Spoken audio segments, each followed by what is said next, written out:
আপনার তাকদীর লেখা হয়েছে আসমান জমিন সৃষ্টির 50,000 বছর আগে আল্লাহ পাক সমস্ত সৃষ্টির তাকদীর লিখেছেন প্রথম দফায়। দ্বিতীয় দফায় তাকদীর লেখা হয়েছে যখন আমার আপনার রূহ আমাদের মায়ের গর্ভে ছিল 4 মাস 10 দিন বয়স।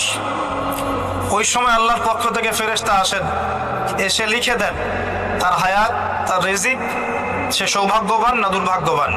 এরপর রূহটাকে ফুঁকে দেন, বাচ্চা নড়াচড়া শুরু করে। এর আগ পর্যন্ত পেটের মধ্যে বাচ্চা নড়াচড়া করে না। যখন রূহটা ফুঁকে দেওয়া হয় তারপর থেকে বাচ্চা নড়াচড়া শুরু করে। দ্বিতীয় দফায় তাকদীর লেখা হয়। এরপরে তৃতীয় দফা লেখা হয় এই লাইলাতুল কদরে, যে আগামী 1 বছর কি হবে, আপনি কি করবেন, অর্থাৎ 1 বছরের বাজেট প্রণয়ন করা হয় প্রত্যেক লাইলাতুল কদরে। তানাজ্জালুল মালায়েকাতু ওয়ার রূহ ফিহা বিইذনি রাব্বিহিম মিন কুল্লি আমর।